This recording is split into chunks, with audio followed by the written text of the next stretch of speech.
본문의 말씀을 가지고 너는 복되도다 라고 하는 제목으로 말씀을 나누려고 합니다. 오늘 성경은 뭐라고 얘기를 하고 있냐면 복 있는 사람은 이라고 이렇게 표현을 하고 있습니다. 이 말은 어떤 말이냐면 하나님과 관계가 되어 있는 상태에서 하나님으로부터 복을 받은 사람들을 의미하는 그 모습이지요. 그러니까 이 말은 다른 말로 말하면 너는 복된 사람이야, 너는 이미 복을 받았어, 그리고 복도 많아. 세상 말로 말하면 당신 보니까 참 복이 많은 것 같아 라고 하는 그런 의미가 다 포함되어 있는 겁니다. 이 표현은 또 어떤 거냐면 이미 주어진 완전히 끝난 상태의 복입니다. 다시 말해서 하나님이 우리에게 주시는 복은 급작스럽게 만들어서 우리에게 막 갖다 주시는 것이 아니라 하나님의 복은 이미 우리에게 다 주어져 있고 아직 현장으로 나에게 경험되지 않은 부분이지만 언젠가는 우리가 말씀대로 움직이고 하나님이 원하신 대로 살면 그대로 올 수 있다고 하는 의미가 포함되어 있는 겁니다. 그 이야기가 어찌 보면 오늘 본문의 말씀처럼 그 시냇가에서 나무가 떨어지는 순간 이 나무는 절대 살 수가 없습니다. 우리들도 하나님과의 관계가 끊어지는 순간 하나님으로도 얻을 수 있는 건 아무것도 없는 겁니다. 그러나 하나님과 관계가 맺어지는 순간 하나님이 우리에게 주시려고 했던 그 모든 복들, 그리고 우리가 얻을 수 있는 그런 모든 복들이 나에게 경험되어진다고 하는 그러한 이야기인데, 오늘 예배를 드리면서 또 한번 여러분들이 복받은 사람답게 그리고 복 있는 사람으로 만들어지기를 주님의 이름으로 축원합니다. 그 모습이 어떤 것일까 하는 것들을 몇 가지로 생각해 보면서 은혜를 나누고자. 첫째 따라 합시다. 합당치 않은 곳에 있지 말라. 예, 내가 어느 곳에 있느냐 하는 것이 참 중요한 겁니다. 이게 어찌 보면 자격이고 그릇이에요. 물론 이 자격이라고 하는 건 우리에게 그렇게 큰 의미는 없어요. 왜냐하면 구원이라고 하는 것은 하나님의 선물이에요. 이건 우리의 자격 때문에 우리의 뭘 했다고 하는 공로 때문에 주어진 게 아니고 어떠한 조건이 있기 때문에 우리에게 주어진 것이 아니라 하나님의 일방적인 은혜로 말미암아 그 사랑을 베풀어 주셔서 우리를 죄에서 구원해 주셨기 때문에 그건 그냥 은혜예요. 그런데 하나님이 이루어가는 구원, 거룩함을 이루어가는 구원인데 그러한 성화 구원은 은혜로 주어지는 게 아니고 이제 내 책임이에요. 그리고 축복과 또 우리들에게 만들어진 모든 또 응답이나 이런 모든 것들은 은혜로 주어진 것 이미 주어졌지만 이제부터는 내 책임이에요. 내가 어떻게 사는가, 내가 어떻게 기도하는가, 내가 하나님 앞에 얼마나 순종하는가, 이런 것들이 다 만들어져야만 그때서야 은혜를 경험하는데 이게 또 하나의 자격이고 이게 또 하나의 그릇이에요. 이러한 그릇들이 만들어지지 아니하니까 하나님의 복을 경험하지 못할 때가 참 많은데 그 그릇 만들지 못하면 무엇인가 하는 것들을 오늘 성경은 1절에 가서 뭐라고 말을 하고 있냐면 악인들의 꾀를 따르고 있고 죄인들의 길에 서고 있고 오만한 자의 자리에 앉고 있다라고 그렇게 표현하고 있습니다. 악인들의 꾀를 따른다라고 하는 말은 뭐냐면 여기서 꾀라고 하는 말은 조언한다라고 하는 것인데 하나님과 상관없는 말을 한다라고 하는, 아까도 얘기했지만 악인들의 특징은요 기본적으로 하나님이 없어요. 그들은 그냥 세상적인 것, 인간적인 것, 그게 다예요. 어찌 보면 자기 자신이 하나님이에요. 하나님에 대한 얘기를 하지 아니하고 내가 뭘 잘해서 얘기하는 것처럼 살아가는 사람들의 모습이 바로 이 악인들의 모습이고 악한 사람들의 꾀를 쫓는 사람들이 그런 모습이라고 하는 것을 얘기하는 겁니다. 그렇기 때문에 너희들은 그들의 꾀를 따르지 말라고 하는 말은 뭐냐면 그들의 조언을 듣지 말라라고 하는 겁니다. 그럼에도 불구하고 우리는요 거기에 유혹받아요. 예수 안 믿는데 잘 살거든요. 예수 안 믿는데 괜찮거든요. 그러니까 알고 싶은 거예요. 아유, 당신네는 어떻게 이렇게 돈을 많이 벌었어? 당신은 어떻게 이렇게 좋은 집에 이사 갔어? 당신 애들 어떻게 이렇게 공부를 잘해? 당신은 이렇게 건강해? 궁금한 거예요. 그러니까 조언을 구해. 어떻게 하면 좋겠느냐. 근데 성경은 그 얘기를 하는 거예요. 그들에게 가서 그런 거 묻지 말라고 하는 겁니다. 자, 여러분들 그 자리에서 나오기를 주님의 이름으로 축원합니다. 이 꾀라고 하는 것은요 항상 한계가 와요. 야곱이 그랬어요. 얼마나 영리한지 그 팥죽 한 그릇을 가지고도요 장자권을 뺏어올 정도의 사람이에요. 그것뿐인 줄 아세요? 그거를 자기의 현장으로 만들려고요 별미 하나 만들어 가지고 아버지를 속이잖아요. 외삼촌네 집에까지 넘어가서도요 꽤 부리면서 외삼촌 나보안보다 더 부자가 됩니다. 그런데 형 에서를 만나는 상황 속에서 그 꾀가 통하지 않았어요. 그 순간에 야곱은요 하나님을 찾아요. 환도뼈가 부러지면서 하나님 앞에 살려달라고, 복 주시지 않으면 나는 놀 수 없다고 하는 그 고백을 하면서 몸부림치는 야곱을 봐요. 그게 뭘까? 인간의 꾀가 거기까지예요. 그렇기 때문에 예수를 믿는 사람들은요 사람의 꾀로 살아가는 것이 아니라 하나님의 지혜로 살아가야 될 줄로 믿습니다. 두 번째는 뭐라고 말을 하고 있냐면 죄인들의 길에 서지 아니하며 라고 하는 것입니다. 목표에서 벗어났다라고 하는 뜻이고 다른 길로 간다라고 하는 것입니다. 악한 사람들은요 절대 바르게 가지 않아요. 왜 길에 서지 말라 그러냐면 동행한다고 하는 겁니다. 결국 그 길은 성경은 뭐라고 말하냐면 망하는 길이다 그랬어요. 어찌 보면 우리가 가는 길은요 눈에 보이지 않는 길일 수도 있어요. 미래가 안 보이고요 좋은 길이 아니에요. 어찌 보면 이게 좁은 길이라고 하는 성경의 표현처럼 좁은 길이고 가시밭길 같아요. 길 같지도 않고 가고 싶지도 않은 그 길일 수 있어요. 그럼에도 불구하고 그 길의 끝에는 생명이 있을 줄로 믿습니다. 그 다음에 또 한 가지 뭐라고 말을 하고 있냐면 오만한 자들의 자리에 앉지 않는다라고 하는 것입니다. 여기서 오만하다고 하는 말은요 사람을 깔본다, 비웃는다, 무시한다라고 하는 뜻입니다. 왜? 너무 교만해서. 근데 그 사람들은 처음부터 교만해가지고요 하나님 없다 그래요. 오만한 자의 자리에서 있으면 그 길은 결국 망하는 길이라고 하는 것들을 생각하고 그 자리에 앉지도 말고 앉아있다고 한다면 빨리 빠져나오시기를 주님의 이름으로 축원합니다. 이게 장소예요. 내가 있는 곳은 어디인가 하는 거. 그리고 제일 많이 우리의 관심이 가면서 발걸음을 옮기는 것이 어딘가 하는 거예요. 자면에 기록한 것처럼 악한 자들의 모습은요 죄지러 가는 길에 빠른 거예요. 탕자의 모습이 그랬어요. 아버지 집만 떠나면 그는 사는 줄 알았어요. 그렇죠. 당분간은 살았어요. 왜? 돈이 있으니까. 근데 어느 순간에 그 돈이 바닥이 납니다. 또 설상가상으로 그 땅에 흉년이 들어요.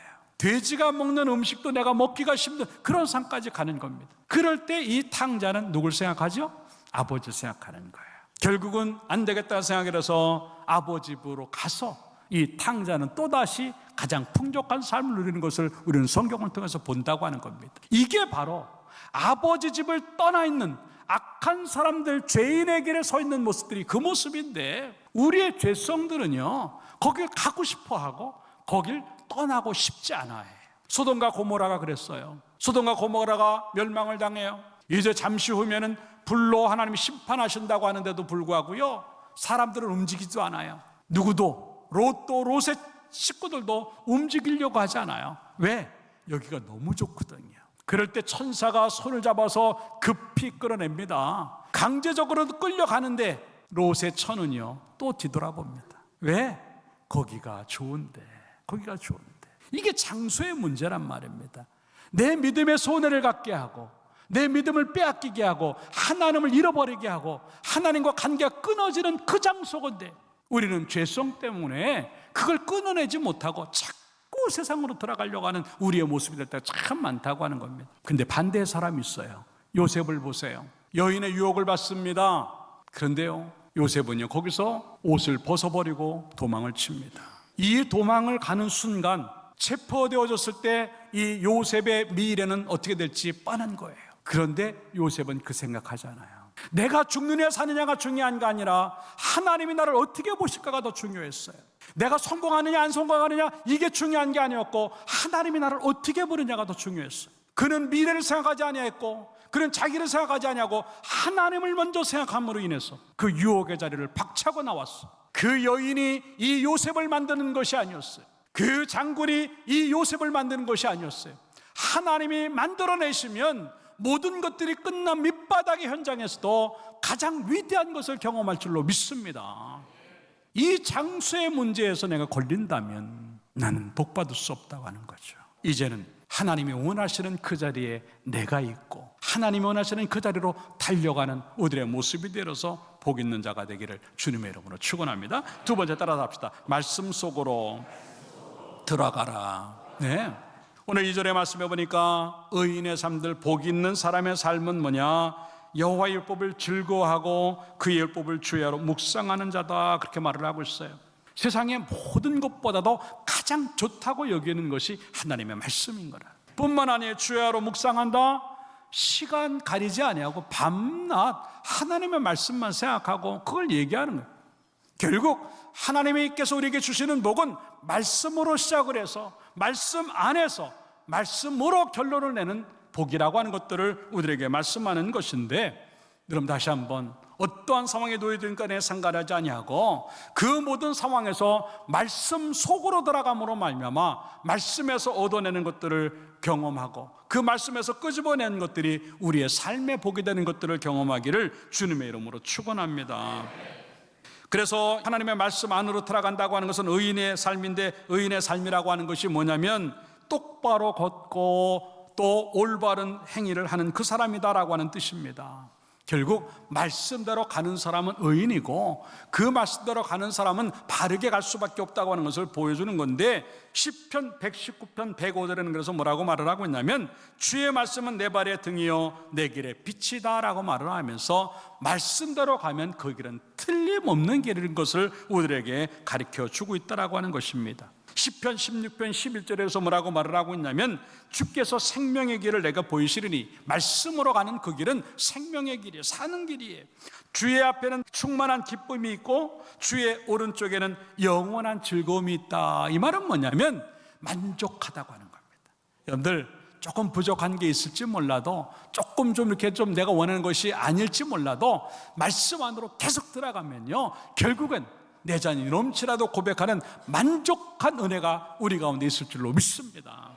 그렇기 때문에 여러분들 그 만족함을 느낄 때까지는요 계속 말씀 속으로 들어가야 돼요. 다른 거 생각하지 말아요. 그러기 위해서 시편의 기자는 지금 뭐라고 말하다고 했냐면 주야로 묵상한다, 그렇게 말을 해요. 묵상이라고 하는 말은 계속 말씀을 생각하고 말씀을 내 입에 두고 내 삶으로 연결시키기 위해서 말씀 그렇게 가는 그 모습이 바로 이 모습이라고 하는 겁니다. 뿐만 아니라 이 묵상이라고 하는 단어는요 영어로 meditation이라고 하는 말인데 복용한다라고 한다. 복용.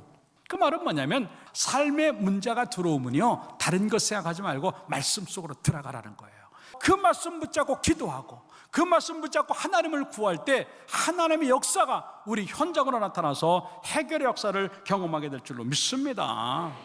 근데 우리는요 어려울 때 말씀 잊어버려요. 그리고 어려울 때 말씀을 멀리합니다. 아니에요. 처음부터 내 문제는 하나님만 해결할 수 있다고 하는 생각을 가지고 말씀으로 들어가고 하나님만으로 들어가려고 몸부림을 가짐으로 말미암아 우리에게 주어지는 모든 문제가 하나님 때문에 해결되는 기적을 경험하기를 주님의 이름으로 축원합니다. 요한복음 15장 10절의 이야기가 바로 그겁니다. 내가 아버지의 계명을 지켜 그의 사랑 안에 거하는 것 같이 너희도 내 계명을 지키면 내 사랑 안에 거하리라. 하나님의 말씀이 내 안에 거하고 내가 하나님 안에 거하는 게 뭐냐면 따라합시다. 말씀대로 사는 것. 예, 그거예요. 내가 어떻게 하나님 안으로 들어가요? 하나님이 내 안에 있는 게 어떻게 들어와요? 그냥 말씀이 내 안으로 쑥 들어오면 하나님 내 안에 계십니다. 그리고 내가 말씀 안으로 쑥 들어가서 그 말씀대로 살면 나는 말씀 안에 거하는 거예요.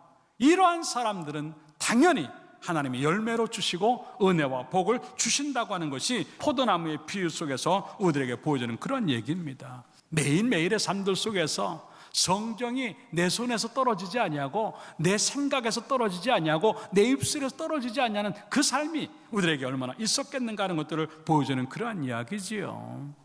너무나 많이 우리는요 그 말씀 밀어내고 살 때가 참 많아요. 그러니까 악한 사람들의 모양이 믿는 나에게서 나와요.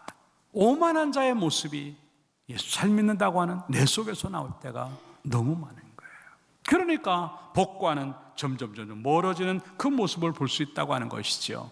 다시 한번 우리의 모습을 잘 정리하면서 말씀이 뭐라고 하는지 따라합시다. 말씀에 있는 것들을 끄집어내요 내 것을 만들자. 믿습니까?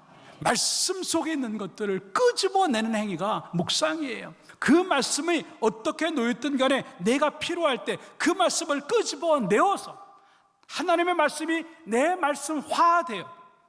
내 말씀화된다고 하는 건 뭐 내가 하나님이라고 하는 게 아니라 말씀이 나와 하나가 돼요. 그 말씀대로 살았더니 그대로 이루어지는 것들, 그대로 해결되어지는 것들을 말씀을 통해서 경험하는 그 모습이 바로 그것인데, 저는 여러분들 어렵고 힘들수록 말씀 속으로 들어가면 여러분들의 모든 문제가 해결받고 하나님을 만나고, 그것 때문에 여러분들은 안심하고 평안 가운데 샬롬의 은혜를 경험하고 자랑할 수 있는 데까지 가는 축복이 우리 가운데 있을 줄로 믿습니다. 마지막 세 번째, 따라잡다. 말씀대로 이루어지게 하라. 네. 3절부터 보면은요, 말씀 속으로 들어가 있는 사람들, 의인의 삶들이 어떤가 하는 것들을 보여줘요. 결국 누리는 삶들이고 그 복이 점점 커지는 복이라고 하는 겁니다. 시냇가에 심은 나무처럼, 아까도 얘기했지만 그 속으로 나무가 점점 들어가는 겁니다. 그 이유가 뭔지 아세요? 물 냄새를 맡는 거예요. 뿌리가 그리로 가면 산다고 하는 걸 아는 거죠. 그러니까 뿌리가 계속 뻗치는 만큼 그 열매와 그 나무는 더 든실해지고 이제 충실해질 수밖에 없다고 하는 것을 의미하는 그 이야기지요. 우리들에게도 마찬가지입니다. 여기서 오늘 본문에 의인의 삶들은 열매를 맺는 삶인데 악인의 삶은 바람에 나는 겨와 같도다 그랬어요. 겨라고 하는 것은 쭉정이에요. 결국 알맹이가 없는 겁니다. 헛수고하는 거예요. 애는 썼는데 남는 게 아무것도 없는 헛수고 같은 것이 여기 바람에 나는 겨와 같은 게 이 상황이에요. 악인들의 삶은 그렇다 하는 거예요. 그러나 의인의 삶은 시냇가에 심은 나무 같아가지고 철을 따라서 열매를 맺는다. 여러분들, 이 은혜가 우리 가운데 있길 주님의 이름으로 축원합니다. 물론 철을 따라 열매를 맺는가 하는 것들도요, 중요한 단어예요. 여러분들, 복이라고 하는 게 한꺼번에 오지 않아요. 철마다 우리에게 와요. 나는 복을 한 번 받고 말 것인가, 응답을 한 번 받고 말 것인가? 아니잖아요. 계속 그 은혜를 누려야 되고 계속 그 축복을 누려야 되는데, 그건 뭐냐면 결국 내가 하나님 앞에 의인의 삶들을 어떤 철이 오든 간에 상관없이 계속 유지하고 있어야만, 계속 내가 의인의 삶을 이 시냇가 쪽으로 뻗어서 내 뿌리가 들어가야만 철마다 열매가 맺힌다고 하는 것을 의미하는 것인데, 그런 나무는요, 잎사귀가 마르지 아니해요. 그러면서 뭐라고 말을 하냐면, 따라합시다. 하는 일이 다 형통하리로다. 믿습니까? 얼마나 좋은 말씀이에요. 물론 여기서의 형통은요, 모든 게 다 잘 된다는 뜻이 아니에요. 여러분들, 이 나무가 아무리 시냇가에 뿌리를 뻗쳐도요, 비바람 맞아야 돼요. 눈보라가 올 수도 있어요. 또 더위를 맞아야 되고, 또 추위를 맞을 때도 있어요. 어쩔 때는 병충해가 걸릴 수도 있습니다. 그럼에도 불구하고 그 환경이 어쨌든 간에 상관하지 아니하고 내가 원래 맺어야 될 그 열매를 그대로 맺는 상황이 이러한 상황인 줄로 믿습니다. 이게 형통이에요. 그 얘기가 요셉의 이야기예요. 꿈을 꾸는 순간부터 형들에게 미움을 당하기 시작합니다. 들판에서 형들을 만났는데 형들이 이 요셉을 죽이려고 그래요. 안 되겠다 생각해가지고 또 이 요셉을 이제 노예로 팔아버립니다. 돈을 받고. 이런 모든 얘기들은 요셉이 형통하지 않아요. 이게 형통이라고 말할 수 없어요. 그리고 노예로 팔려간 집에서 여인의 유혹을 받아요. 그 여인의 유혹 때문에 요셉은요, 감옥에 들어가요. 이게 형통이에요? 근데 성경은 그를 갖다가 형통이라고 말해요. 창세기 39장 3절의 말씀해 봅니다. 여호와께 따라서 여호와께서 그의 범사에 형통하게 하심을 보았더라. 아니, 이게 어떻게 형통한 거예요? 그 사람의 눈을 볼 땐 그래요. 근데 하나님의 눈으로 볼 때는요, 그 형통인 거죠. 왜? 이 요셉이요, 그런 별일을 당하고 인생 밑바닥을 당하지만도 하나님이 보실 때는요, 결국 마지막이 있거든요. 그래서 그걸 형통하다고 얘기하는데, 그 말이 똑같이 또 어디에 가냐면 감옥에 들어갔을 때 또 똑같이 얘기해요. 창세기 39장 23절의 이야기입니다. 감옥에 들어갔는데, 따라합시다. 여호와께서 함께 하심이라. 여호와께서 그를 범사에 형통하게 하셨더라. 아니, 세상에 감옥이 무슨 형통이에요. 그런데 결국 마지막 결론이 뭐예요? 하나님은 그 밑바닥 인생을 끌어올리셔가지고 최고의 사람으로 만들어내셔서 하나님 보여주게 하신 줄로 믿습니다. 이게 형통이고 이게 진정한 열매라고 하는 겁니다. 그러면서 6절에 가서 보면 뭐라고 말을 하고 있냐면, 따라합시다. 의인의 길은 여호와께서 인정하시나. 예, 의인들은 여호와께서 인정하시나라고 하는 그 인정함이 복이에요.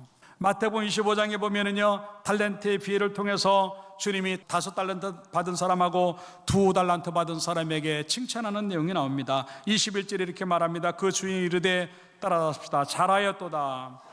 착하고 충성된 종아. 네, 잘하였도다. 이게 인정이에요.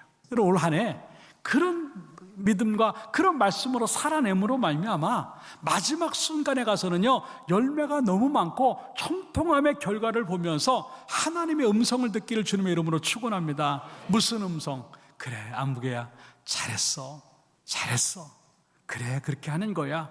이런 인정을 받는 인생에 되어서 더 큰 복을 기대하면서 앞으로 갈 수 있고, 더 큰 복을 가지고 철마다 우리에게 주시는 열매가 우리의 삶의 현장에서 경험되어지기를 주님의 이름으로 축원합니다.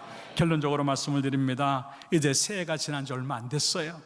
벌써 결심이 흔들리고 약해진 사람도 있을 겁니다. 다시 한번 정신 바짝 차리고, 이렇게 살면 안 되지 생각을 하고, 나는 복 있는 사람인데 복되게 살아야지 라고 하는 그런 마음을 갖고 의인이 가는 그 삶, 하나님이 있고 말씀대로 살고, 그리고 흐트러지지 않냐고 어렵고 힘들수록 그 하나님으로 더 깊이 뿌리를 내는 걸 통해서 우리는 철마다 열매를 맺고 잎사귀는 마르지 아니하고 어렵고 힘든 상황들을 뛰어넘어서 하나님이 원래 만드시려고 했던 그 열매가 형통함으로 우리에게 주어지는 것들을 경험하여 주님 주신 복을 우리가 누리고 그 복을 많이 자랑하는 축복의 삶이 우리 가운데 있기를 주님의 이름으로 축원합니다.